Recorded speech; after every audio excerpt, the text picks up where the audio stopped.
Praise the Lord. Once again, we are together through this Zoom platform to study God's word. దేవుని నామానికి మహిమ కలుగును గాక. మరొకసారి మనందరం ఈ మాధ్యమం ద్వారా దేవుని వాక్యం నేర్చుకోవడానికి చేరొచ్చాం. King Solomon has written long back, the end of a thing is better than its beginning. సొలొమోను రాజు ఎన్నో సంవత్సరాల క్రితం ఆయన ఇలాగ రాశారు, ఒక విషయం ఒక అంతము దాని ప్రారంభం కంటే చాలా ఘనమైనది. Well, we have come to the third and final class on the subject filling with the Holy Spirit. పరిశుద్ధాత్మతో నింపబడట అనే అంశంలోని ఆఖరి తరగతికి మనం చేరుకున్నాం. Well, I am thankful to Sri Haripuram Brethren Assembly for arranging this series of meetings and inviting me to take classes. Sriharipuram స్థానిక సంఘంలో ఉన్న brother assembly వారు నాకు ఇలాగా కూడికలు ప్రారంభించి నాకు ఈ అవకాశం ఇచ్చారు. అందుబట్టి వారికి నేను వందనాలు తెలియజేస్తున్నాను. Let us also thank God for enabling all of us to attend this series of classes regularly for the past 3 days. గడిచిన 3 దినములుగా మనం తప్పకుండా ఈ కూడికలు కూడుకోవడానికి దేవుడు మనకి ఇచ్చిన అవకాశం బట్టి దేవుని కూడా మనం వందనాలు చెల్లిద్దాం.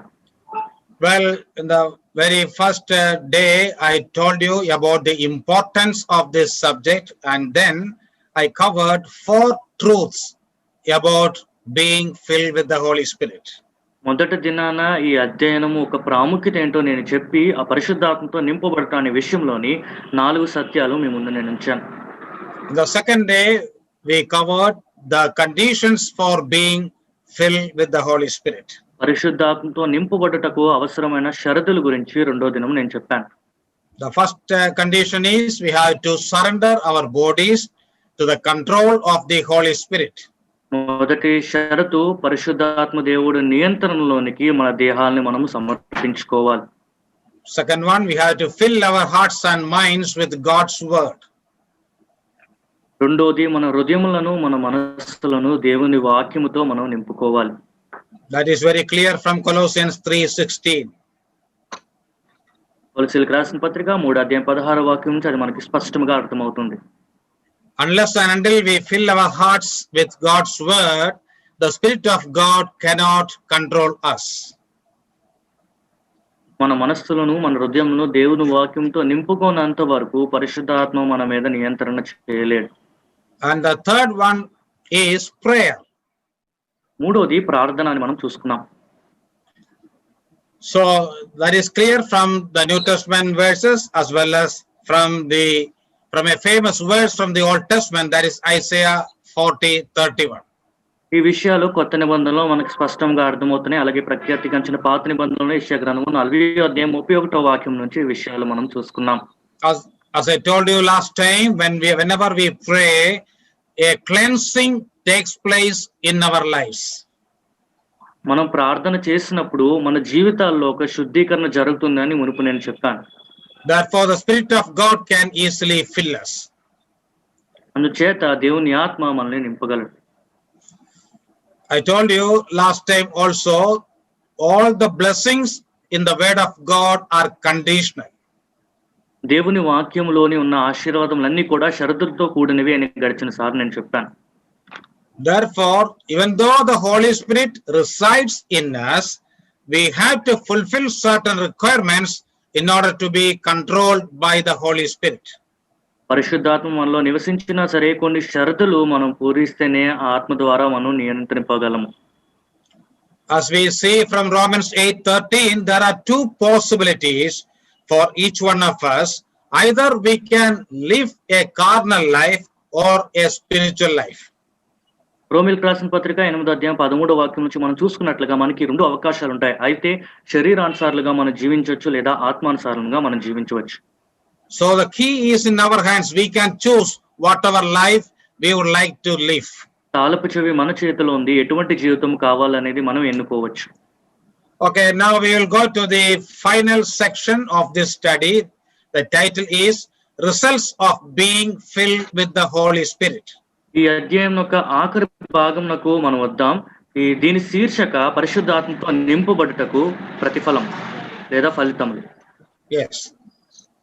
There are 2 kinds of consequences or results for filling with the Spirit. పరిశుద్ధాత్మతో నింపబడుటకు 2 ఫలితాలు మనం చూడొచ్చు. First one is results related to our character, in other words, private life. మొదటిది మన వ్యక్తిత్వానికి సంబంధించిన ఫలితములు లేదా మన వ్యక్తిగత జీవితం. Second one, results related to our ministry or public life. రెండోది మన బాహ్య జీవితము లేదా మన పరిచర్యకి సంబంధించిన ఫలితములు. In brief, when the Holy Spirit fills or controls us, he will influence both our private life and our public life. క్లుప్తముగా చెప్పాలంటే పరిశుద్ధాత్మ దేవుడు మనల్ని నింపినప్పుడు లేదా మనని ఒక విశ్వాసిని నియంత్రించినప్పుడు వ్యక్తిగత రహస్య జీవితం అలాగే మన బాహ్య జీవితం మీద ప్రభావం చూపిస్తుంది. And out of these two types of results, I'll be explaining only the second one in detail, because that is what we read in Ephesians 5:19-21. రెండు రకములైన ఫలితమును మనం చూసుకున్నాం, కానీ అందులో రెండో దాని మీద నేను ఎక్కువ ప్రాధాన్యత చూపిస్తాను. ఎందుకంటే మనం చదువుకున్న వాక్య భాగము ఎఫెసీయులకు రాసిన పత్రిక 5వ అధ్యాయం 18-21 వాక్యాలు దాని మీద ఆధారపడి ఉంది.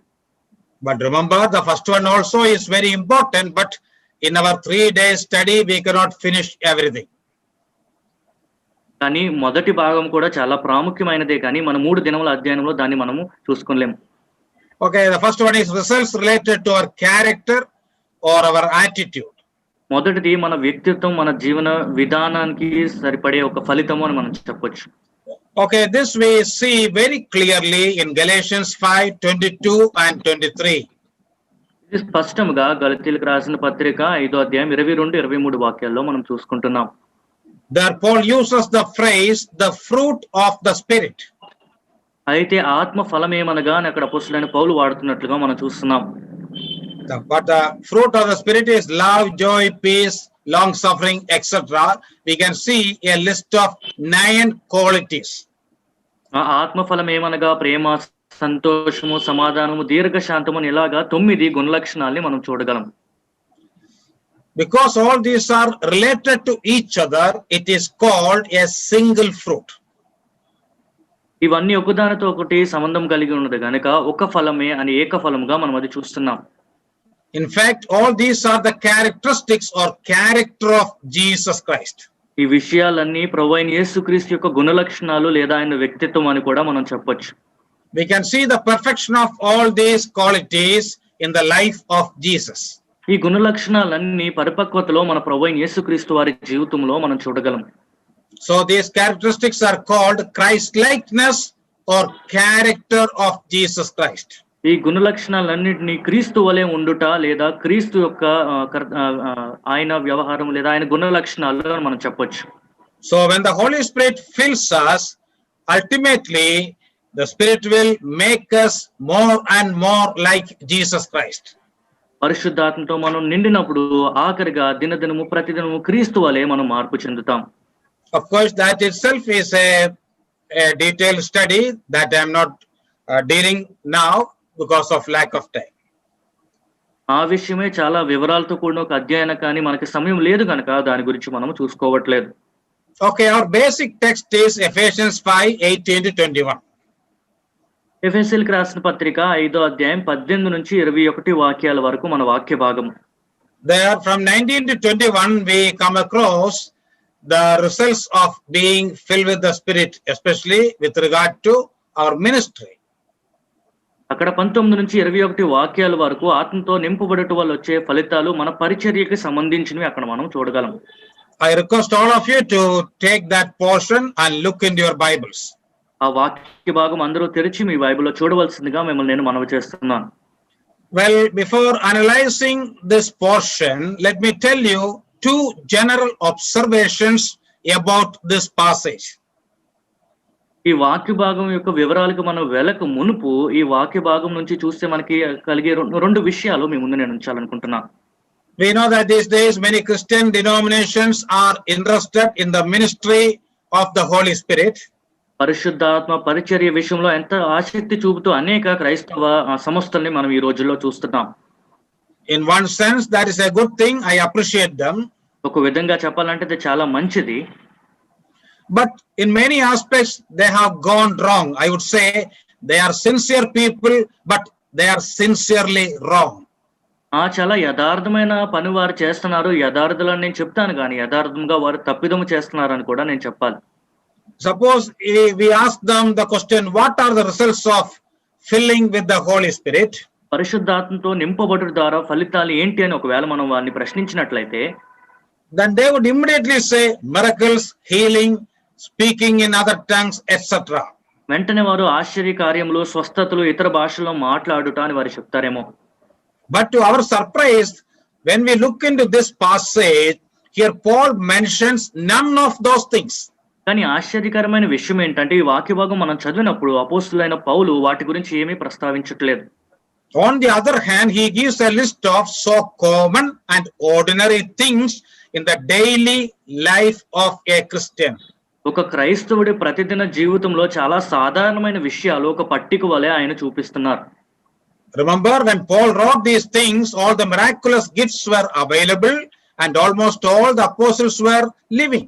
మనం గుర్తుంచుకోవాల్సిన విషయం ఏంటంటే అపోస్తులైన పౌలు ఈ విషయాలు రాస్తున్నప్పుడు సూచక్రియలు, ఆశ్చర్యక్రియలు జరుగుతున్నాయి, అపోస్తులందరూ సజీవంగానే ఉన్నారు. Yet he didn't mention about any extraordinary thing as the result of filling with the Holy Spirit. కానీ పరిశుద్ధాత్మతో నింపబడటం ద్వారా అసాధారణమైన ఫలితాల గురించి ఆయన ఏమీ మాట్లాడట్లేదు. This is something we have to note down very seriously. ఇది చాలా జాగ్రత్తగా ఈ విషయాన్ని మనం గమనించాలి. So we have to clear off all wrong notions from our mind at the very beginning of our study of the results of being filled with the Spirit. పరిశుద్ధాత్మతో నింపబడటం ద్వారా వచ్చే ఫలితాల గురించి మన మనసులో ఉన్న ఆలోచనలు, తప్పిదాలన్నీ ముందుగా మనం తీసివేసి స్పష్టంగా ఉండాలి. So instead of making some guesswork about the results of being filled with the Spirit, we have to look into the Word of God and we have to say what the Word says. పరిశుద్ధాత్మతో నింపబడినట్లయితే ఒకవేళ ఇలాగ ఉంటుందని మన ఊహాగానాల మీద మనం ఆధారపడడం కాదు, కానీ దేవుని వాక్యం దాని గురించి ఏం చెప్తుందని మనం గమనించాలి. Okay, once again look into that passage and tell me what are the results of being filled with the Spirit. మరొకసారి ఆ వాక్య భాగం మీరు చూసి ఆత్మపూర్ణులై ఉన్నప్పుడు దాని ప్రతిఫలము, దాని ఫలితాలు ఏంటి అని మీరు చూడండి. Okay, all of you look into verse 19, Ephesians 5:19. ఎఫెసీయులకు రాసిన పత్రిక 5వ అధ్యాయం 19వ వాక్యం మనం చూద్దాం. If you carefully read, you can observe two consequences of being filled with the Holy Spirit. జాగ్రత్తగా చదివినట్టయితే పరిశుద్ధాత్మతో నింపబడటం వల్ల వచ్చే పరిణామాలు రెండు మనం అక్కడ గమనించగలం. I request all of you to note it down in your notebook. మీరందరూ అది నోట్ చేసుకోవాల్సిందిగా మనవి చేస్తున్నాను. The first one, speaking to one another in psalms and hymns and spiritual songs. మొదటిది ఒకరినొకడు కీర్తనలతోనూ, సంగీతములతోనూ, ఆత్మ సంబంధమైన పాటలతోనూ హెచ్చరించుచు. Reference is Ephesians 5:19a. I often say A and B. A refers to the first part of a verse. ఎఫెసీయులకు రాసిన పత్రిక 5వ అధ్యాయం 19వ వాక్యం ఏ అనగా మొదటి భాగం. 19వ వాక్యంలో మొదటి భాగం మనం చూస్తున్నాం. Let me repeat, speaking to one another in psalms and hymns and spiritual songs. Ephesians 5:19a. మరొకసారి చెప్తున్నాను, ఒకరినొకడు కీర్తనలతోనూ, సంగీతములతోనూ, ఆత్మ సంబంధమైన పాటలతోనూ హెచ్చరించుచు. ఎఫెసీయులకు రాసిన పత్రిక 5వ అధ్యాయము 19వ వాక్యము మొదటి భాగము. Second one, singing and making melody in your heart to the Lord. Ephesians 5:19b.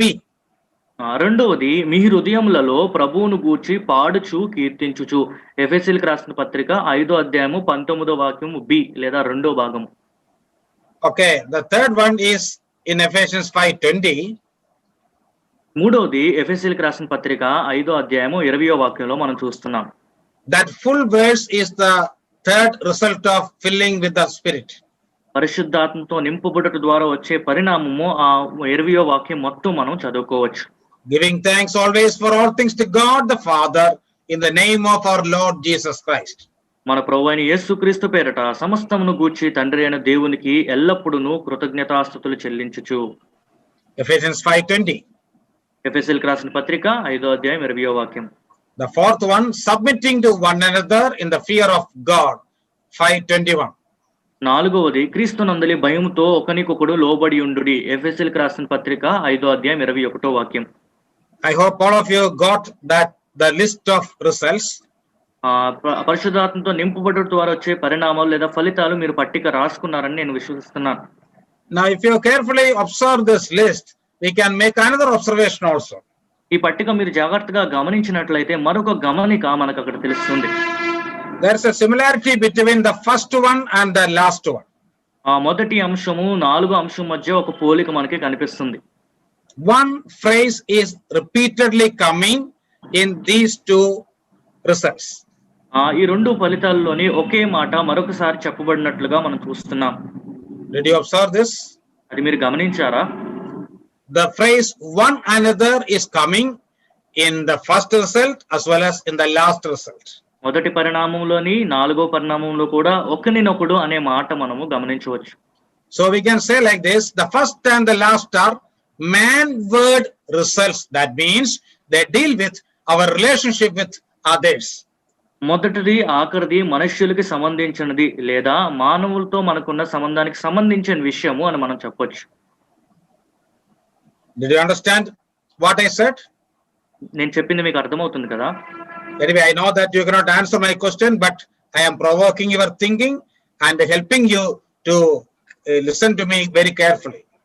మీరు తిరిగి నాకు ప్రత్యుత్తరం ఇవ్వలేరని నాకు తెలుసు, కానీ మీరు నా పట్ల జాగ్రత్తగా వింటారని సారి ఇలాగ అడుగుతున్నాను.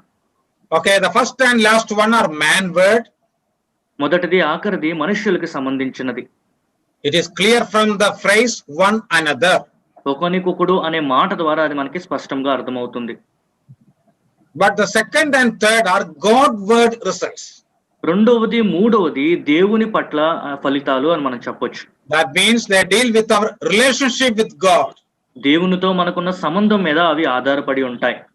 Please observe the words to the Lord or to God. దేవునికి అనే మాట మనం అక్కడ చూడొచ్చు. Yes, to the Lord or to God are coming in 5:19 and 5:20.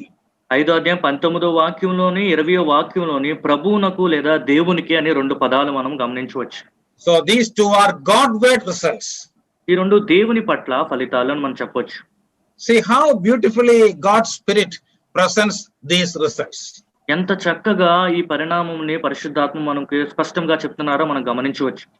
In brief, when we are filled with the Spirit of God, our relationship with God and with the fellow believers will be all right. క్లుప్తముగా చెప్పాలంటే ఆత్మతో నింపబడుట ద్వారా మన తోటి సహోదరులతో మనకున్న సహవాసము దేవునితో ఉన్న సాంగత్యము సరిగా ఉంటుంది. So being filled with the Spirit is the solution to all the problems we face at home and in our assemblies. మన గృహముల్లోని లేదా మన సంఘముల్లోని మనకి ఎదురవుతున్న సమస్యలన్నిటికీ పరిష్కారము పరిశుద్ధాత్మతో నింపబడుట అని మనం చెప్పొచ్చు. These are the results as well as the commandments that you should not forget. పరిశుద్ధాత్మతో నింపబడుట ద్వారా వచ్చే పరిణామములు అని మనం చెప్పొచ్చు, ఆజ్ఞలు అనే విషయం కూడా మనం మర్చిపోకూడదు. When we read from verse 18, we understand that 19 to 21 are the results of being filled with the Holy Spirit. 18వ వాక్యం నుంచి మనం చదువుతూ కిందకు వచ్చినప్పుడు 19 నుంచి 21 వరకు ఆత్మ చేత నింపబడుట ద్వారా వచ్చే పరిణామములు అని మనకు అర్థమవుతుంది. And if you read only 19 to 21, it appears to be a series of 4 commandments. కేవలము 19, 20, 21 వాక్యాలు కానీ మీరు చదివినట్లయితే కొన్ని ఆజ్ఞలు మనకి ఇవ్వబడినట్లుగా మనకు అర్థమవుతుంది. In one sense, both are true. ఒక విధముగా రెండు కూడా వాస్తవములే. Do you know the reason? దానికి కారణం ఏంటో మీకు తెలుసా?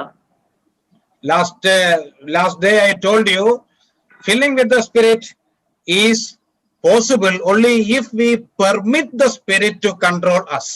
గడిచిన తరగతిలో నేను చెప్పాను, పరిశుద్ధాత్మతో నింపబడేది అనేది ఎప్పుడు సాధ్యమవుతుందంటే పరిశుద్ధాత్మ దేవునికి మనం అధికారము లేదా అనుమతి ఇచ్చినప్పుడే.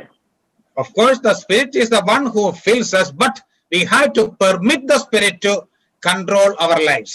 అవును, పరిశుద్ధాత్మ చేత మనం నింపబడతాము వాస్తవమే, కానీ ఆయనకి మన జీవితాన్ని నియంత్రించే అవకాశము అధికారం మనం ఇవ్వాలి. So our participation and cooperation is very much required. అందుచేత మనము ఆయనతో సహభాగులమై ఉండుట, ఆయనకు అవకాశం ఇవ్వట అనేది చాలా ప్రాముఖ్యమైనది. That is why it is given both as results as well as commandments. అందుకే వీటిని ప్రతిఫలములుగా అలాగే మనకి ఆజ్ఞలుగా కూడా ఇవ్వబడ్డాయి. Okay, let us have a brief explanation of each of these results. ఈ పరిణామంలో ఒక్కొక్కటి మనం వివరణలోకి వెళ్దాం. First one, speaking to one another in psalms and hymns and spiritual songs. మొదటిది ఒకరినొకడు కీర్తనలతోనూ సంగీతములతోనూ ఆత్మ సంబంధమైన పాటలతోనూ హెచ్చరించుచు. Ephesians 5:19a. ఎఫెసీయులకు రాసిన పత్రిక 5:19 మొదటి భాగం. Here also you observe the phrase speaking to one another. ఇక్కడ కూడా మీరు గమనించండి, హెచ్చరించుచు లేదా ఒకరితో ఒకడు మాట్లాడుట. Many times many believers belonging to charismatic and Pentecostal circles would say like this. చాలా సార్లు పెంతుకోస్తు వారు లేదా ఇలాగ ఆశ్చర్యకార్యాలు చేసేవారు వారు ఇలా చెప్తూ ఉంటారు. When we are filled with the Spirit, we will speak to God in other tongues. మేము పరిశుద్ధాత్మతో నింపబడినప్పుడు ఆయా భాషల్లో దేవునితో మాట్లాడతామని వారు చెప్తూ ఉంటారు. They often claim that the gift of speaking in other tongues is given to speak with God. భాషలతో మాట్లాడుతా దేవునితో మాట్లాడుటకు ఇవ్వబడిన వరము అని వారు చాలా సార్లు చెప్తూ ఉంటారు. They don't understand the foolishness of what they claim. వారు ఇలాగా దేని ఆధారం చెప్తున్నారనే వెర్రితనము వారికి అర్థం అవ్వట్లేదు.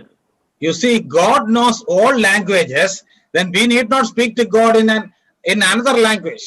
దేవునికి అన్ని భాషలు బాగా తెలుసు, దేవునితోని ఇతరుల భాషల్లో మనం మాట్లాడాల్సిన అవసరం లేదు. In fact, no language or no tongue is another tongue to God because He knows everything. వాస్తవంగా ఇతర భాషలు అని ఏ భాషను కూడా దేవుని దగ్గర మనం అనలేము, ఎందుకంటే ఆయనకి అన్ని తెలుసు. Moreover, whenever God appears to men, He will always speak in the language of men. అలాగే మీరు చూసినట్లయితే దేవుడు ఎప్పుడైనా మనుషులకు ప్రత్యక్షమైనప్పుడు ఆ మనిషి యొక్క భాషలోనే ఆయన సంబోధిస్తారు. So what they claim is absolutely wrong. వారు దేని మీద అయితే ఆధారపడుతున్నారో అది చాలా తప్పు. Instead, what does the Bible say in this passage? కానీ ఈ వాక్య భాగంలో బైబిల్ ఏం బోధిస్తుంది? Instead of speaking with God in other tongues, we will speak to one another in our mother tongue. దేవునితోని అన్య భాషల్లో మాట్లాడట కంటే ఒకరితో ఒకడు మన మాతృభాషలో మనం మాట్లాడుకుంటా.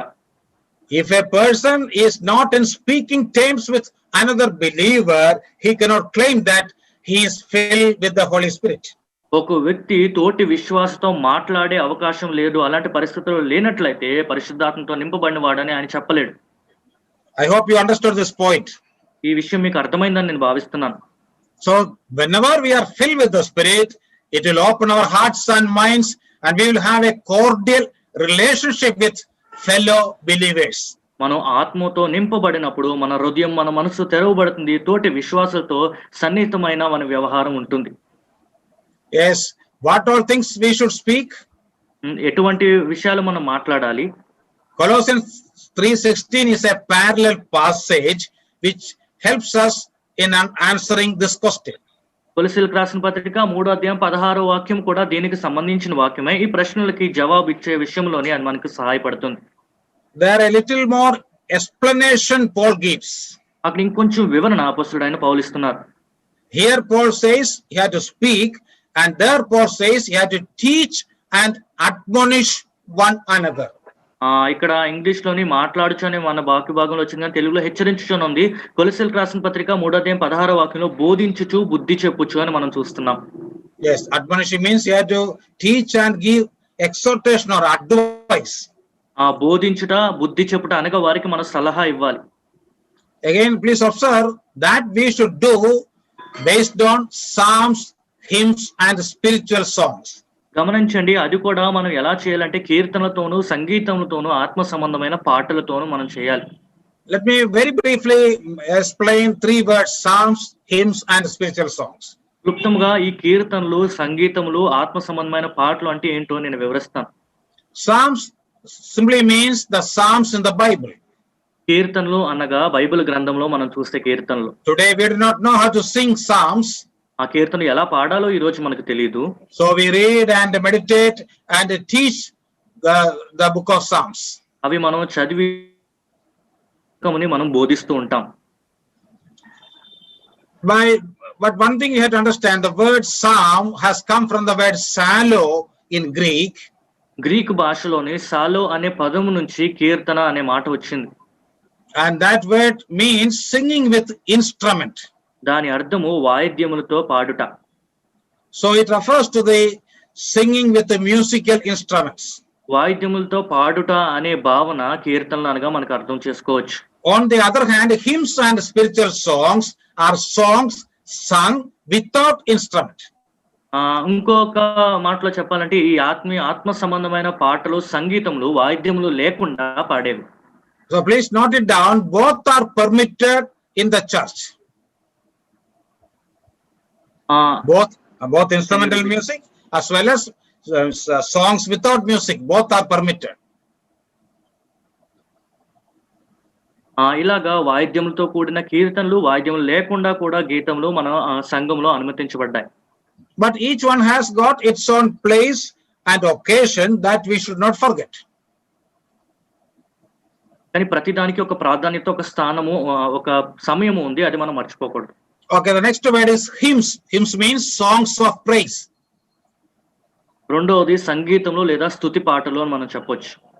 Remember, these are the songs written by saints who lived in the first century for praising God. మొదటి శతాబ్దంలో ఉన్న పరిశుద్ధులు రాసిన ఈ పాటలు ఆయన స్తుతించుటకు రాయబడినవని గుర్తుంచుకోవాలి. The word praise really means say the best things about someone. స్తుతి అనగా బైబిల్లో స్తుతి అనే మాట మనం చూసినప్పుడు ఇతరుల గురించి శ్రేష్టమైన మాటలు చెప్పుట. So when we praise God, we have to recollect all the attributes of God, and based on them we have to appreciate God. అనగా మనం దేవుని స్తుతించినప్పుడు ఆయన గుణలక్షణాలని మనం జ్ఞాపకం చేసుకుని ఆయన మనం కొనియాడాలి. Okay, the third one is spiritual songs. మూడోది ఆత్మ సంబంధమైన పాటలు.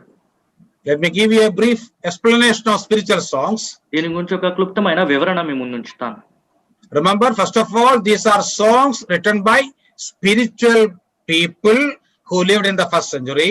గుర్తుంచుకోండి, ఈ పాటలు మొదటి శతాబ్దంలో ఉన్న ఆత్మీయమైన కొంతమంది మనుషుల చేత రాయబడిన పాటలు. And it has a spiritual theme for the spiritual edification of the church. ఆత్మ సంబంధమైన ఒక భావము కలిగి సంఘ క్షేమాభివృద్ధి కొరకు ఉన్న పాటలుగా మనం చూడొచ్చు. So they were written by spiritual men with a spiritual theme for the spiritual edification of the church. ఈ పాటలు పవిత్రులైన మనుషుల ద్వారా ఒక పవిత్రమైన భావం కలిగి సంఘ క్షేమాభివృద్ధి కొరకు, ఆత్మీయంగా బలపడుట కొరకు రాయబడినవి. Interestingly, all these three are songs. ఈ మూడు విధములైనవి కూడా పాటలు అనే విషయాన్ని మనం గమనించాలి. Psalms, hymns and spiritual songs. ఇలాగా కీర్తనలు, సంగీతములు, స్తుతి పాటలు లేదా పాటలు. We know that from Galatians 5:22, the first fruit of the spirit is love, then comes joy. ఆత్మ ఫలమేమనగా ప్రేమ, తర్వాత సంతోషము అని మనం గలతీయులకు రాసిన పత్రిక 5వ అధ్యాయం 22వ వాక్యంలో చూస్తున్నాం. In James 5:13, James writes, "Is anyone cheerful? Let him sing songs." యాకోబు పత్రిక 5వ అధ్యాయం 13వ వాక్యంలో యాకోబు రాస్తున్నాడు, ఎవరికైనా సంతోషం కలిగిన అతడు కీర్తనలు పాడవలెను. So when the Spirit of God fills us, we will be glad, really glad, with a spiritual joy. ఇలాగా పరిశుద్ధాత్మతో మనం నింపబడినప్పుడు సంతోషముగా మనం ఉంటాం. And because of that, there will be singing in our lips. ఈ సంతోషము కలిగినప్పుడు మన పెదవుల్లోని పాటలు పాడుట మనం చూడగలం. Okay, the second one is singing and making melody in your heart to the Lord. రెండోదిగా మనం చూసుకున్నాము, మీ హృదయములలో ప్రభువును గూర్చి పాడుచు కీర్తించుచు. Again, that also we see in 5:19. అది కూడా ఎఫెసీయులకు రాసిన పత్రిక 5వ అధ్యాయం 19వ వాక్యంలో మనం చూస్తున్నాం. This one is very much related to the first one. ఇది మొదటి దానికి దగ్గరగా ఉన్న వాక్యమే, but a slight difference is there. కానీ ఒక చిన్న వ్యత్యాసం అక్కడ మనకి కనబడుతుంది. Many a time when we read this portion, we may feel that the first one is public audible singing and this is silent singing in our heart. చాలా సార్లు ఈ వాక్య భాగం మనం చదివినప్పుడు మొదటి భాగము బహిరంగంగా బయటికి పాటలో పాడుట, రెండోది మౌనంగా మన హృదయంలో పాడుకొనుట అని మనం అర్థం చేసుకుంటూ ఉంటాం. But that is not the meaning of this phrase. కానీ ఈ వాక్యం యొక్క ఉద్దేశము, దాని అర్థము అది కాదు. The phrase in your heart, singing in your heart, refers to sincere singing from a clean heart. మీ హృదయములలో పాడుకొనుట అనే దాని అర్థం ఏంటంటే ఒక పరిశుద్ధమైన పవిత్రమైన హృదయముతో యథార్థముగా పాడుట. Many times we sing songs mechanically without thinking the meaning of it. చాలా సార్లు ఆ పాట యొక్క భావం గురించి మనం ఆలోచించకుండా అలాగ పాడుకుంటూ వెళ్ళిపోతూ ఉంటాం. God does not want such singing. దేవుడికి అలాంటి పాటలు పాడుట వద్దు. I know that there are so many songs with the same tune in our song book. మన పాటల పుస్తకంలోని ఒకే ట్యూన్ లో ఉన్న అనేక పాటలు ఉన్నాయని నాకు తెలుసు. I have heard in Kerala sometimes some people will start one song and will end up in another song. కేరళలో చాలా సార్లు కొంతమంది పాటలు ప్రారంభించినట్టు ఒక పాటతో ప్రారంభించి ఇంకొక పాటతో అది ముగిస్తూ ఉంటారు. So they are not very careful in singing, they are mechanically singing these songs. పాటలు పాడుతున్నప్పుడు వారు జాగ్రత్త వహించట్లేదు కానీ ఏదో అలా పాడుతున్నాం కదా అన్నట్లు పాడుకుంటూ వెళ్ళిపోతున్నారు. But remember, God always demands our wholehearted singing and worship. కానీ దేవుడు ఎప్పుడు మనం పూర్ణ హృదయంతో మనం కీర్తనలు పాడాలి, ఆరాధించాలని ఆయన కోరుతున్నారు. Our singing should come out of our mind rather than from our lips. మనం పాడుతున్నప్పుడు మన పెదవుల నుంచి కాదు కానీ మన హృదయంలో నుంచి పాటలు బయటికి రావాలి. Yes, we have to make a soul searching about our singing to check whether we sing sincerely. అవును, మనం పాడుతున్నప్పుడు యథార్థమైన హృదయంతో పాడుతున్నామా లేదా అని మనల్ని మనం ఒకసారి పరీక్షించుకోవాలి. Do we mean what we sing? మనం పాడుతున్నప్పుడు దాని అర్థము తెలుసుకునే మనం పాడుతున్నామా? Yes, before singing also we have to confess our sins and prepare our hearts so that the Spirit will control our singing. అవును, పాడే ముందు మన పాపముల్ని ఒప్పుకొని మన హృదయముల్ని మనం సిద్ధపరచుకోవాలి. అప్పుడు పరిశుద్ధాత్మ మన పాటల్ని నియంత్రిస్తారు. To whom should we sing? ఎవరికి పాటలు మనం పాడాలి? Very clearly that verse says we are singing from our heart to the Lord. అక్కడ మీ హృదయముల్లో ప్రభువును గూర్చి పాడొచ్చు లేదా ప్రభువుకి పాడాలి అని మనం చూస్తున్నాం. What about modern day singing? What about ఆధునిక దినాల్లోని మన గీతాలు పాడినప్పుడు మనం పాడుతున్నప్పుడు మన పాటలు ఎలా ఉన్నాయి? Sad to say, these days our singing has become a mere performance. చాలా సార్లు మనం పాటలు పాడుతున్నప్పుడు అదొక ప్రదర్శనగా మిగిలిపోతుందని చెప్పడం చాలా విచారకరమైన విషయం. We have many professional singers today who just imitate singers in the film world. సినీ పరిశ్రమలో గాయకులు ఎలా పాడుతున్నారో వారిని అనుకరిస్తూ పాటలు పాడేవాళ్ళు ఎంతో మంది మన మధ్య ఉన్నారు. But God will not be pleased by such singing.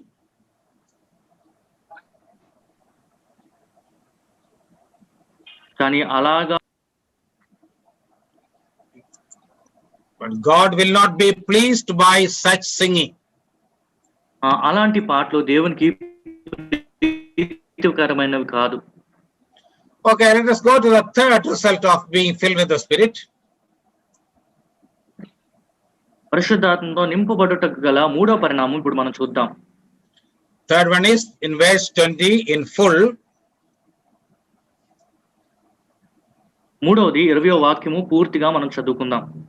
Giving thanks always for all things to God the Father. మన ప్రభువైన యేసుక్రీస్తు పేరిట సమస్తమును గూర్చి తండ్రి అయిన దేవునికి ఎల్లప్పుడూ కృతజ్ఞతాస్తుతులు చెల్లించుచు. In my opinion, out of the four results or commandments, this one is the easiest one that we can obey. నా ఉద్దేశంలోని పరిశుద్ధాత్మతో నింపబడడం ద్వారా వచ్చే 4 పరిణామములు లేదా 4 ఆజ్ఞల్లోని ఇది అన్నిటికన్నా సులువైనది. But unfortunately, many of us don't manifest this result in our lives. కానీ దురదృష్టవశాత్తు ఇది మన జీవితాల్లోనే మనం వ్యక్తపరచలేకపోతున్నాం.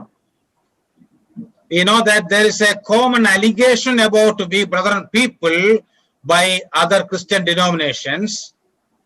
ఇతర క్రైస్తవ డినామినేషన్ వారంతా కూడా బ్రదరన్ సంఘస్థుల గురించి ఎప్పుడు ఒక మాట ఇలాగ అంటూ ఉంటారని మనకు తెలుసు. They often say you do not have the Holy Spirit. మీలో పరిశుద్ధాత్మ లేడు అని వారు చెప్తూ ఉంటారు. That is absolutely wrong. అది చాలా తప్పు. But why do people raise such an allegation? కానీ చుట్టుపక్కల వాళ్ళు ఎందుకు అలాంటి ప్రశ్న సంధిస్తున్నారు? In my opinion, it is because we never say thank you Jesus or praise the Lord audibly. ప్రభువా వందనాలు, దేవుని నామానికి స్తుతి కలుగును గాక అని బయటకు వినిపించేలాగా చాలా సార్లు మనం చెప్పము అని నా ఉద్దేశం. Many of us think that this is the business of some other denominations. It is none of our business. ఇలాగా బయటకు మాట్లాడటం అనేది ఇతర డినామినేషన్లు చేసే పని, మన పని కాదు అని చాలా మంది భావిస్తూ ఉంటాం.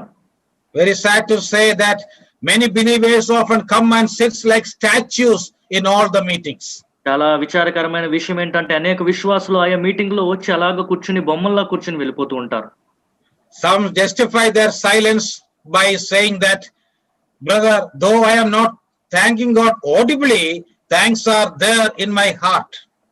కొంతమంది దాన్ని ఎలాగ సమర్థించుకుంటారంటే, సహోదరుడు నేను బయటకు చెప్పకపోయినా సరే హృదయంలో దేవునికి నేను కృతజ్ఞతలు చెల్లిస్తున్నాను. But Jesus has said long back in Matthew 12:34, కానీ ప్రభువైన యేసుక్రీస్తు వారు ఎన్నో జన్మల క్రితము మత్తయి సువార్త 12:34 ఇలా చెప్పారు. For out of the abundance of the heart the mouth speaks. హృదయమందు నిండి ఉండు దాన్ని బట్టి నోరు మాట్లాడును కదా. If there are thanks in our hearts, it will definitely come out through our mouth. మన హృదయంలో కృతజ్ఞతాస్తుతులు ఉన్నట్లయితే ఖచ్చితంగా అవి నోట్లోంచి బయటకు వస్తాయి. So don't say any lame excuse for not saying thank you Jesus or praise the Lord. నోరు తెరిచి ప్రభువా నీకు వందనాలు, దేవునికి స్తుతి కలుగును గాక అని చెప్పుటకు మీరు సాకులు చెప్పొద్దు. Now let me analyze that verse by in a question answer form. ఆ వాక్యాన్ని ప్రశ్న జవాబుల ద్వారా మీకు అర్థమయ్యేలా నేను వివరిస్తాను. Okay, the first question is, why should we give thanks to God? మొదటిది, మనం ఎందుకు దేవునికి కృతజ్ఞతలు చెల్లించాలి? I think the first answer is God expects thanks from us. దానికి జవాబు ఏంటంటే, దేవుడు మన యొద్ద నుంచి కృతజ్ఞతలు ఆశిస్తున్నారు. This truth can be learned from the miraculous healing of 10 lepers recorded in Luke 17:11-19. లూకాసు వార్త 17:11-19 10 మంది కుష్ఠ రోగుల స్వస్థత జరిగిన ఆ సంఘటన ద్వారా మనకి అర్థమవుతుంది. When the 10 lepers came for healing, Jesus told them to go and show themselves to the priest. ఈ 10 మంది కుష్ఠ రోగులు స్వస్థపరచబడటం ప్రభువైన యేసుక్రీస్తు వారి యొద్దకు వచ్చినప్పుడు మీరు వెళ్ళి యాజకునికి చూపించుకోండి అని ఆయన చెప్పారు. While they went to meet the priest, all of them were healed miraculously.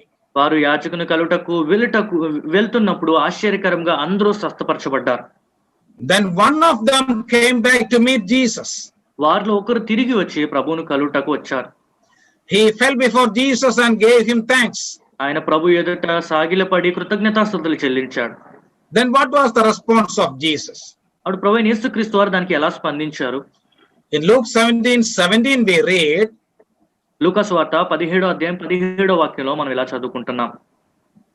These are the questions asked by Jesus to that healed person.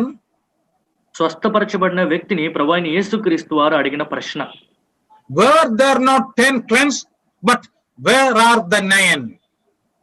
17:17 అందుకు యేసు 10 మంది శుద్ధులైరి కారా, ఆ 9 ఎక్కడ? A very heart touching question was asked by Jesus. మన హృదయానికి ఎంతో నొచ్చుకునే ఒక ప్రశ్న ప్రభువైన యేసుక్రీస్తు వారు సంధించారు. Remember, Jesus didn't command them to come back and meet him after they were healed. మీరు స్వస్థపరచబడిన తర్వాత వచ్చి నన్ను కలవాలి అని ప్రభువైన యేసుక్రీస్తు వారు ఆజ్ఞాపించలేదు. But he expected them to come back to give thanks to him. కానీ వారు తిరిగి వచ్చి ఆయన కృతజ్ఞతాస్తుతులు చెల్లిస్తారని ఆయన ఆశించారు. Yes, God expects our thanks. అవును, దేవుడు మన కృతజ్ఞతలను ఆశిస్తున్నారు. Do we have a grateful heart to the Lord? ప్రభు పట్ల కృతజ్ఞత భావం కలిగిన ఒక హృదయం మనకుందా? Not only God expects us to give thanks, the word of God also commands us to give him thanks. మనం కృతజ్ఞతలు చెల్లించాలని ఆయన ఆశించడం మాత్రమే కాదు, కానీ దేవుని వాక్యంలో అది మనకు ఆజ్ఞాపింపబడింది. Let me quote only one verse. ఒక వాక్యం మీ ముందు నేను ఉంచుతాను.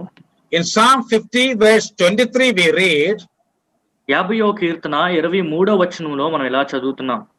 Whoever offers a sacrifice of thanksgiving glorifies me. స్తుతియాగం అర్పించువాడు నన్ను మహిమపరచుచున్నాడు. Of course, there are so many verses in the New Testament also commanding us to give thanks to God. అవును, దేవునికి కృతజ్ఞతాస్తుతులు చెల్లించవలెను అని కొత్త నిబంధనలో అనేక ఆజ్ఞలు అనేక వాక్య భాగాల్లో మనం చూడొచ్చు. Just note down a few references. దానికి సంబంధించి కొన్ని వాక్యాలు మీరు రాసుకోండి. Colossians 2:7, కొలస్సీలకు రాసిన పత్రిక 2వ అధ్యాయం 7వ వాక్యము, 3:15, కొలస్సీలకు రాసిన పత్రిక 3వ అధ్యాయం 15వ వాక్యము, then Hebrews 13:15. హెబ్రీయులకు రాసిన పత్రిక 13వ అధ్యాయము 15వ వాక్యం. So we have to give thanks because God commands us to give thanks. మనం కృతజ్ఞతాస్తుతులు చెల్లించాలని దేవుడు మనకు ఆజ్ఞాపించుతున్నారు గనుక మనం ఆయనకి కృతజ్ఞతలు చెల్లించాలి. The second question is, when should we give thanks to God? రెండో ప్రశ్న, దేవునికి మనం ఎప్పుడు కృతజ్ఞతలు చెల్లించాలి? Is it only on Sundays?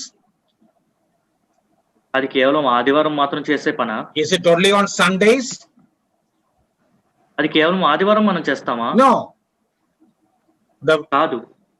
This verse says always we have to give thanks to God.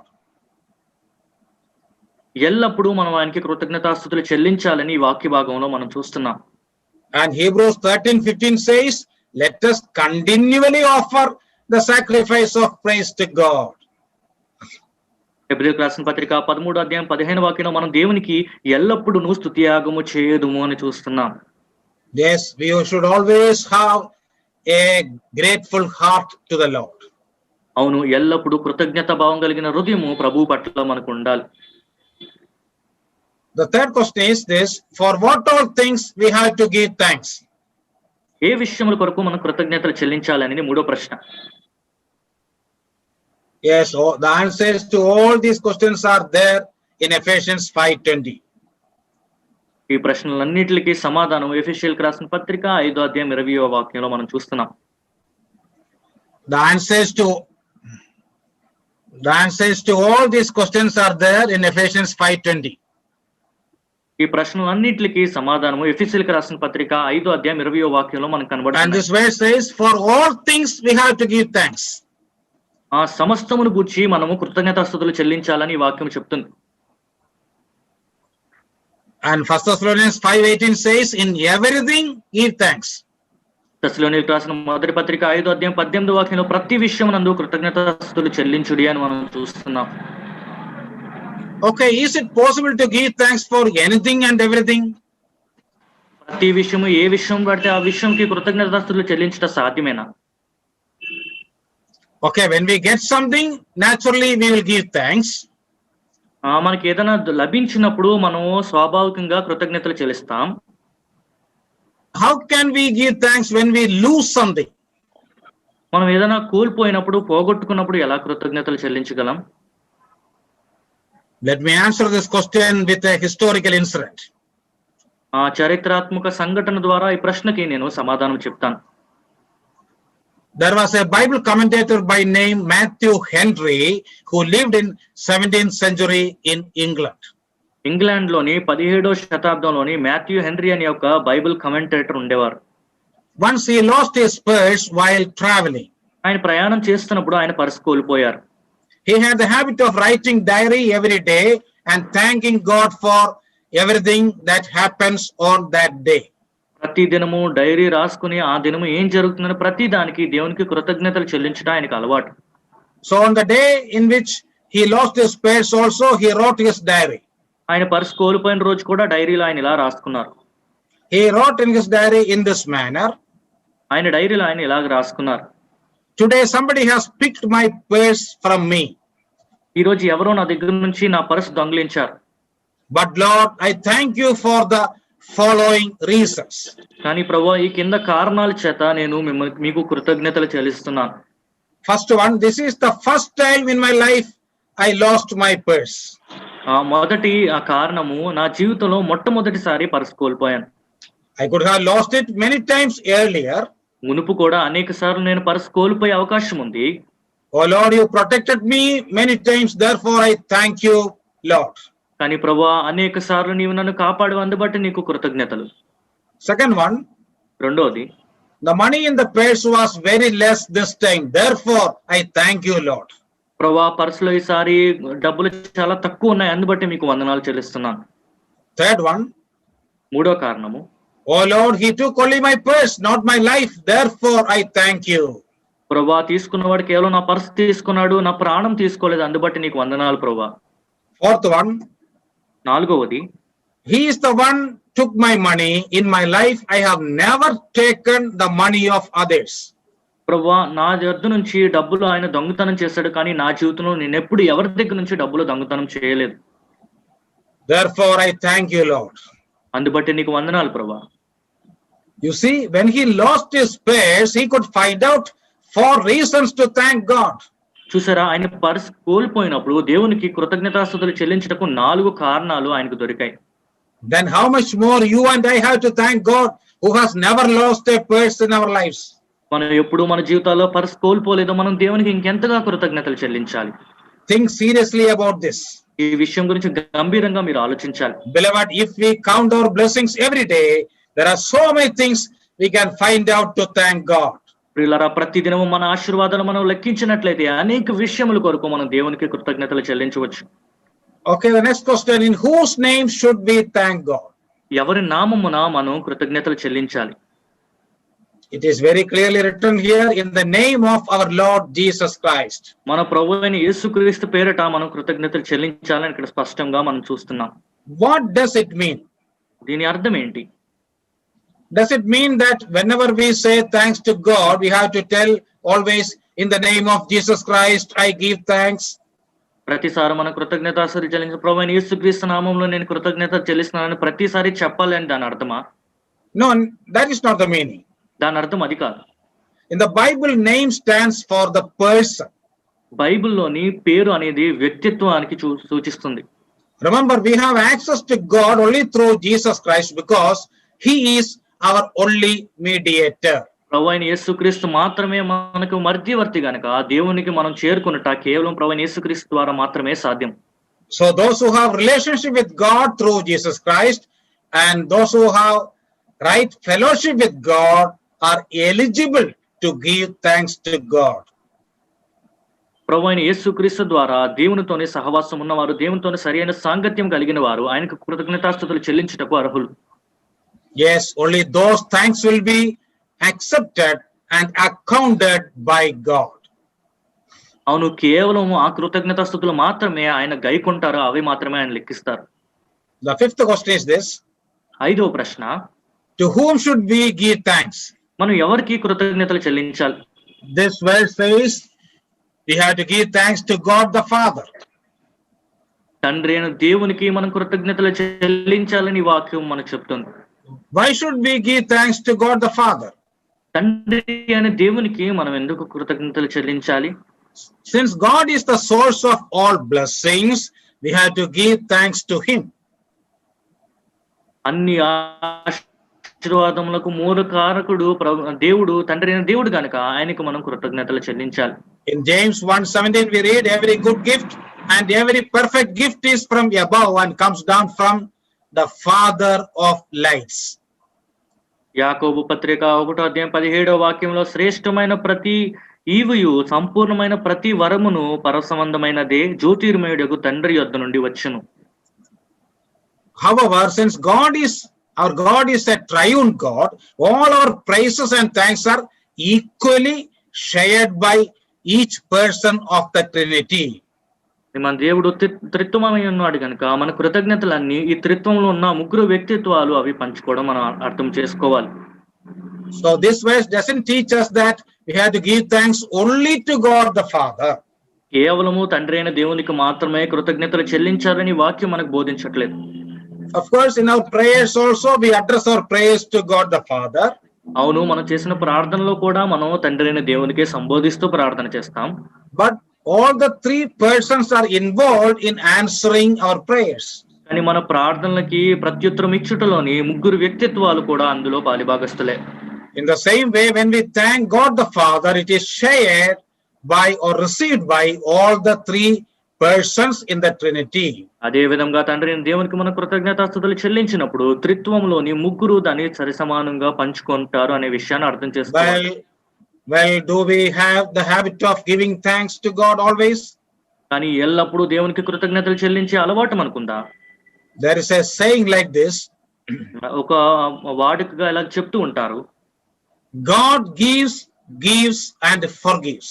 ఆ దేవుడు ఇస్తూ ఆయన క్షమిస్తూ ఉంటారు.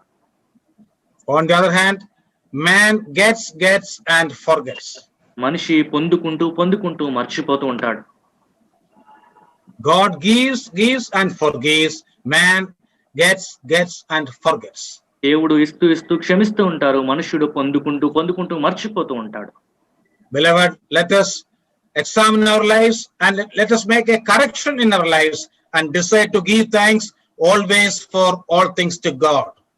పిల్లరా, మన జీవితాన్ని ఒకసారి మనం పరీక్షించుకుని ఒకసారి సరిదిద్దుకుని ప్రతి విషయంలో ఎల్లప్పుడూ ఆయనకి కృతజ్ఞతలు చెల్లించే విషయంలో నిర్ణయం తీసుకుందాం. The Bible says, do not forget any of his benefits. ఆయన చేసిన మేల్లో ఏది మరువకము అని బైబిల్ మనకు చెప్తుంది. The fourth and final result is submitting to one another in the fear of God. నాలుగోది ఆఖరి పరిణామము క్రీస్తునందలి భయముతో ఒకనికొకడు లోబడి ఉండుడి.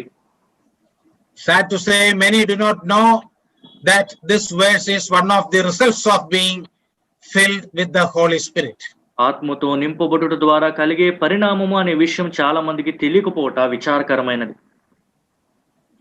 We are more familiar with Ephesians 5:22. ఎఫెసీయులకు రాసిన పత్రిక 5వ అధ్యాయం 22వ వాక్యం మనకు అందరికీ బాగా తెలుసు.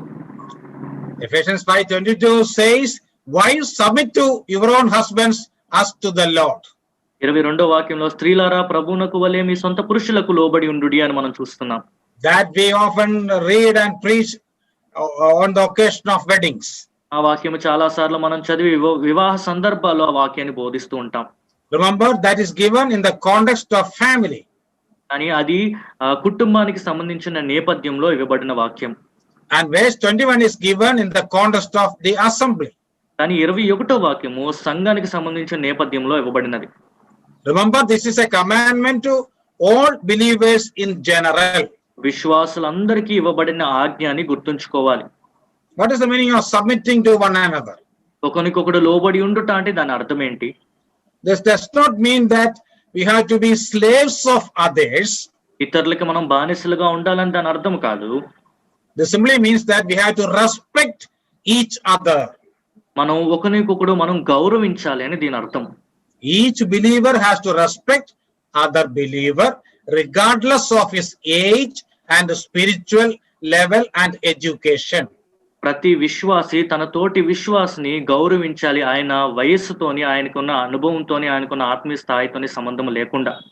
That means we have to respect the opinions of others. దాని అర్థం ఏంటంటే ఇతరుల ఉద్దేశాలు, ఇతర భావాలను కూడా మనం గౌరవించాలి.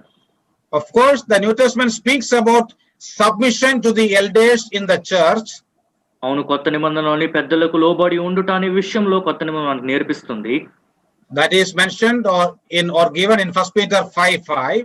అది పేతురు రాసిన మొదటి పత్రిక 5వ అధ్యాయం 5వ వాక్యంలో మనం చదువుకుంటున్నాం.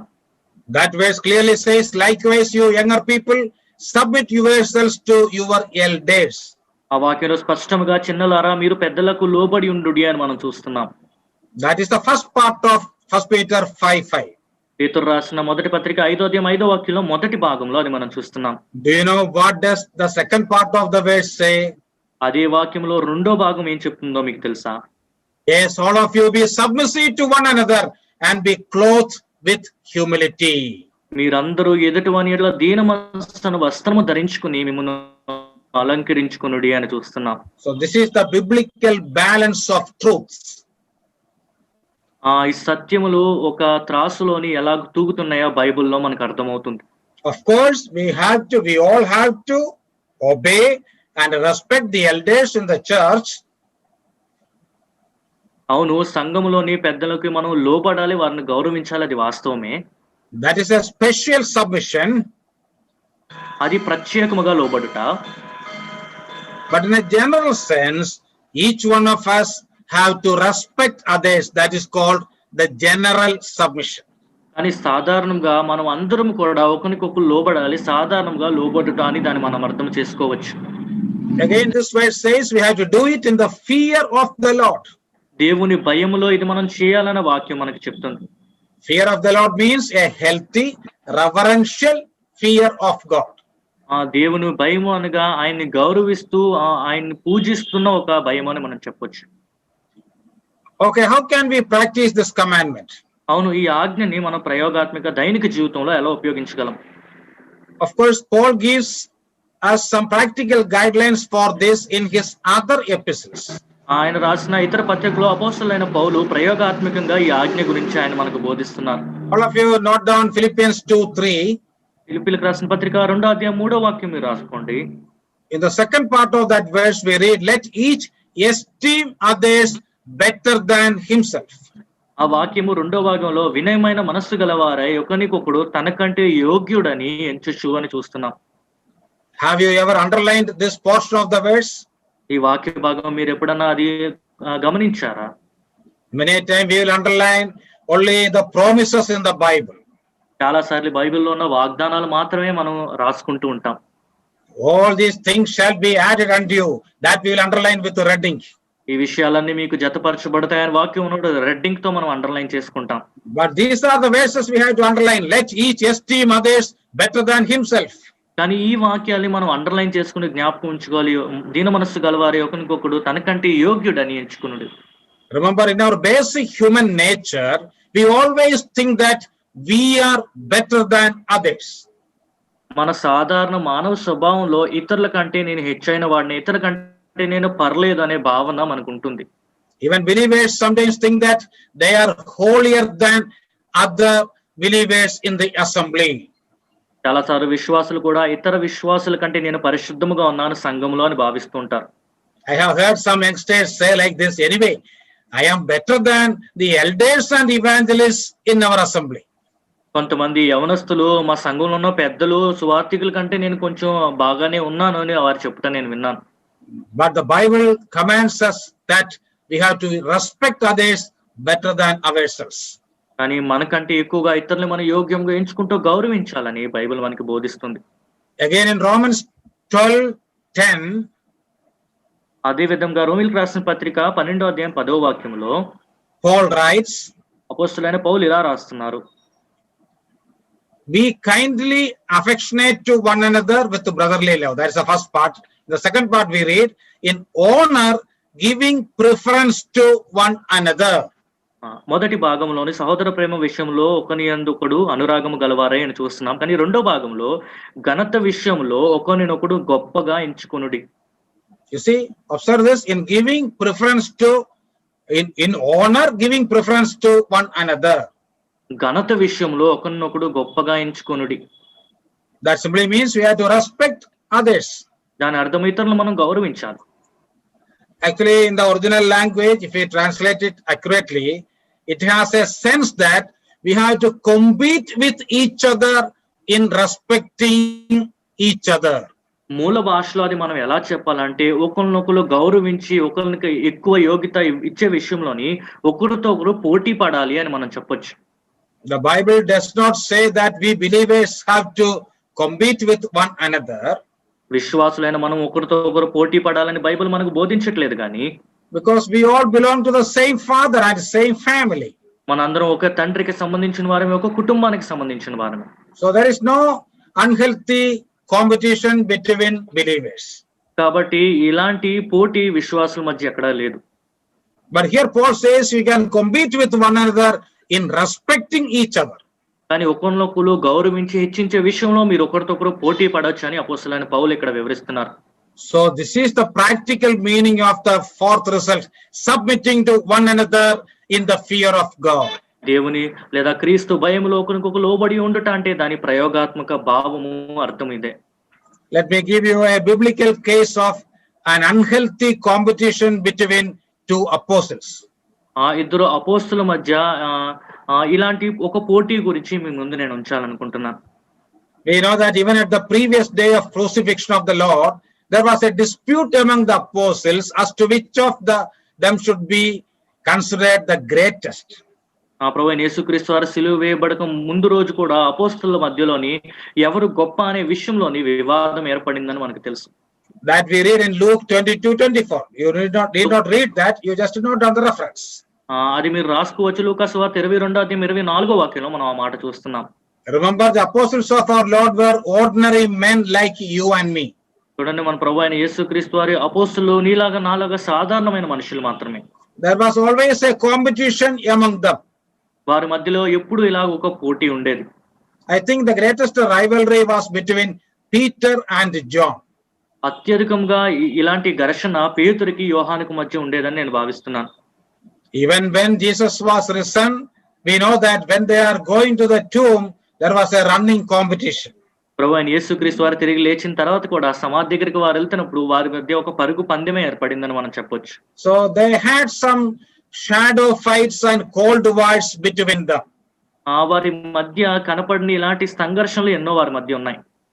But remember, all these things came to a stop on the day of Pentecost.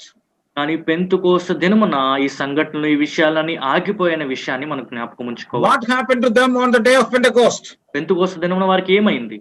In Acts 2:4 we read, all and they were all filled with the Holy Spirit. అపోస్తల కార్యం 2:4 వారందరూ పరిశుద్ధాత్మ పూర్ణులై అని మనం చదువుతున్నాం. And because of that filling, or because of the baptism with the Spirit, a fresh unity came among them. పరిశుద్ధాత్మతో అలాగా నింపబడుట ద్వారా లేదా పరిశుద్ధాత్మ బాప్తిస్మ ద్వారా వారందరిలో ఒక ఐక్యత ఏర్పడింది. That is clear from some of the verses in Acts chapter 2 and Acts chapter 3. అపోస్తల కార్యము 2:3 కొన్ని వాక్యాల ద్వారా అది మనకు స్పష్టంగా అర్థమవుతుంది. In Acts 2:14 we read, but Peter standing up with the 11 raised his voice and said to them, or preached to them. అపోస్తల కార్యం 2:14 అపోస్తలైన పేతురు 11 మందితో కలిసి నిలబడి అక్కడ స్వరమెత్తి మాట్లాడినట్లుగా మనం చూస్తున్నాం. Only Peter spoke, but he was standing with other apostles. కేవలం పేతురు మాత్రమే ఇక్కడ మాట్లాడాడు కానీ ఇతర అపోస్తలతో కలిసి ఆయన నిలబడినట్లుగా మనం చూస్తున్నాం. We can see a unity among them. వారి మధ్య ఒక ఐక్యత మనకి కనిపిస్తుంది. Again in Acts chapter 3 also we can see this. అపోస్తల కార్యంలో 3వ కూడా ఈ మాట మనం గమనించవచ్చు. Acts 3:1, there we read, now Peter and John went up together to the temple. అపోస్తల కార్యములు 3:1 కూడా పేతురును యోహానును దేవాలయమునకు ఎక్కి వెళ్ళుచుండగా అని మనం చూస్తున్నాం. I told you there was a competition between Peter and John earlier. పేతురుకు యోహానుకు మధ్య ఒక పోటీ ఎప్పుడు ఉండేది మునుపని నేను చెప్పాను. But here we see both of them walking together and going to the temple. కానీ వారిద్దరు కలిసి నడుచుకుంటూ దేవాలయంలోకి ఎక్కి వెళ్ళుచుండగా అని మనం చూస్తున్నాం.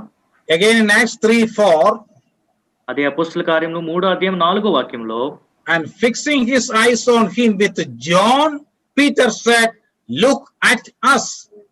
అక్కడ పేతురును యోహానును వారిని తేరి చూచి మా తట్టు చూడుమని మనం చూస్తున్నాం. Of course, Peter was the one who performed the miracle. అక్కడ ఆశ్చర్యకార్యము పేతురు చేశాడు. But the Bible says they together looked at that person, and Peter says, look at us. కానీ అక్కడ వారిద్దరూ కలిసి పేతురును యోహానును వారిని తేరి చూసి మా తట్టు చూడుము అని మనం చూస్తున్నాం. What a beautiful scene it is. ఎంత అద్భుతమైన సంఘటన కదా. Both Peter and John walking together, పేతురు యోహాను కలిసి నడుస్తున్నారు, looking together, కలిసి చూస్తున్నారు, speaking together, కలిసి మాట్లాడుతున్నారు, healing together, and so on. కలిసి స్వస్థపరుస్తున్నారు, ఇలాగ అనేకము కలిసి చేస్తున్నారు. Yes, this is called the unity of the Spirit. అవును, ఆత్మలో ఉన్న ఐక్యత అంటే ఇదే. In early chapters of Acts, we frequently read a phrase, with one accord. అందరూ కలిసి ఏక మనస్సుతో అని అపోస్తల కార్యములు 1 వాక్యాల్లో మనం చాలా సార్లు చూస్తున్నాం. Yes, this unity can be produced only by the Spirit. అవును, ఏక మనస్సు అనేది కేవలం పరిశుద్ధాత్మ ద్వారా మాత్రమే సాధ్యము. That is what is said in Ephesians 5:21. అది ఎఫెసీయులకు రాసిన పత్రిక 5:21 మనం చూస్తున్నాం. When there is unity of the Spirit, we can submit to one another gladly. ఆత్మలో మనం ఏకమై ఉన్నప్పుడు ఒకరికొకరు మనం ఆనందముతో లోబడగలం. Beloved, when I conclude this study, let me make 2 statements like this. ఇలారా ఈ అధ్యాయం నేను ముగిస్తుండగా 2 మాటలు ఇలాగ మీ ముందు ఉంచాలనుకుంటున్నాను. Filling with the Holy Spirit is the solution to all the problems we face today in our personal lives and public lives. మన వ్యక్తిగత జీవితంలోని మన బహిరంగ జీవితంలోని ఈ దినముల్లో మనకు ఎదురవుతున్న అన్ని సమస్యలకు పరిష్కారము పరిశుద్ధాత్మతో నింపబడుట. If you want your relationship with God and with men to be all right, you must be filled with the Holy Spirit. దేవునితోని మనుషులతోని మీ సాంగత్యం సరిగా ఉండాలని మీరు ఆశించినట్లయితే పరిశుద్ధాత్మతో మీరు నింపబడాలి. Without the filling with the Spirit, we can never do a ministry effectively to the Lord. పరిశుద్ధాత్మతో నింపబడకుండా ప్రభు కొరకు ఏ పరిచర్య కూడా ప్రభావితముగా మనం చేయలేం. And without filling with the Spirit, we cannot maintain a holy living. పరిశుద్ధాత్మతో నింపబడకుండా ఒక పవిత్రమైన జీవితము మనం జీవించలేం. Therefore, let us try our level best to fulfill all the conditions for being filled with the Spirit and decide to become spiritual Christians in the coming days. అవును, ముందున్న రోజుల్లోని పరిశుద్ధాత్మతో నింపబడుటకు ఉన్న షరతులన్నిటిని మనం పూరిస్తూ Once again, పరిశుద్ధమైన క్రైస్తవులుగా జీవించడానికి మనం ప్రయత్నిద్దాం. I thank you all for your patient listening, and I thank you my translator also for his very good translation. మీరందరూ జాగ్రత్తగా విన్నందుకు మీ అందరికీ వందనాలు, అనువాదం చేసినందుకు కూడా వందనాలు తెలియజేస్తున్నాను. May God bless all of us and help us to lead a victorious life in the coming days. Amen. ముందున్న రోజుల్లోని ఇంకా విజయవంతమైన జీవితం జీవించడానికి దేవుడు మనకి సహాయం చేయను గాక. ఆమేన్.